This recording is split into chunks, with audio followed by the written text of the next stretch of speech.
At the end of the race, I was catching Sebastian, my teammate, and the team were very nervous about us obviously making contact with each other, so they were trying to call the race off and between us two. So basically just hold position, keep the gap at a sensible level so we don't put any pressure on each other. So, but obviously the competitive instincts took over, and I was keen to try and gain an extra position. You know, you come to that stage of the race where you've worked very, very hard to get back onto someone.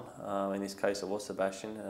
It's you know, a lot of effort and sort of concentration and sort of obviously good driving and things like that get yourself in that position. So I did what I could, what I thought was right. Obviously for myself in some ways, but it's a very difficult call that close to the race to you know, shut things down.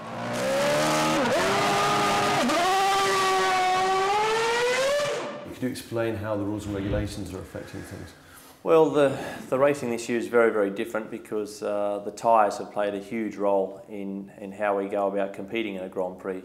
We used to only make 1 or maybe 2 pit stops in a Grand Prix because the tyres obviously would last a lot longer, and the racing was in some people's eyes a little bit dull, and there wasn't as much racing going on the track. So they developed a tyre which was had, you know, obviously more degradation, a lot more pit stops, and a bit more overtaking on the track. So they've tried to spice things up a little bit through that. So they've also got a DRS rear wing, which is a drag reduction system. So on the straights, if you get within a certain time frame of a guy in front, you can use this wing against him to try and overtake him on the straight.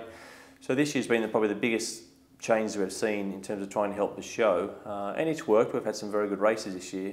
You know, people say some of the best ever. You're known for being straight talking, and you took an ethical stance on racing in Bahrain.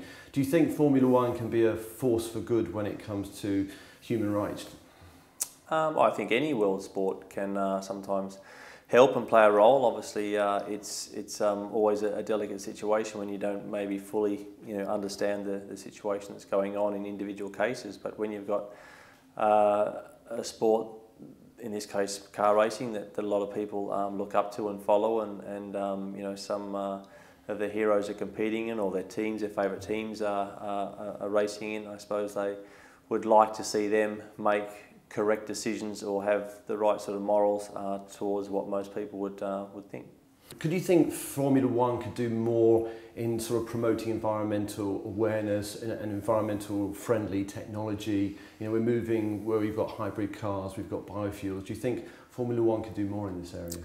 Yeah, clearly there's some hybrid stuff and you know, kinetic energy recovery going on in Formula One at the moment. But you know, I think that when you drop something like that into a very, very competitive environment like Formula One, we saw with ABS brakes, we saw with carbon fibre technology, through to lots of things have come out of our sport that have helped filter into the mass market of you know, manufacturing road cars. But the energy, you know, saving the world type of stuff is tricky, because yes, we need to play a role with that.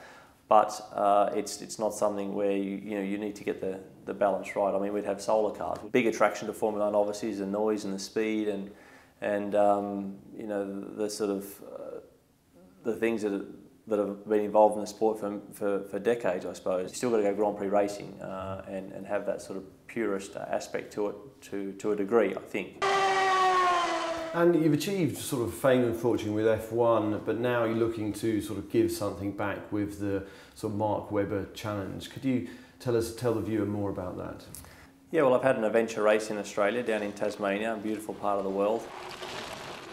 The Mark Webber Challenge is certainly something I'm very proud of, away from the cockpit. It's a multi-sport, multi-disciplined adventure race, so over 5 days. And people race in pairs, so you're mountain biking, kayaking, abseiling, trekking, element of navigation involved, and you know, really good camaraderie between people, you know, racing against the clock, but also, you know, everyone's got different goals.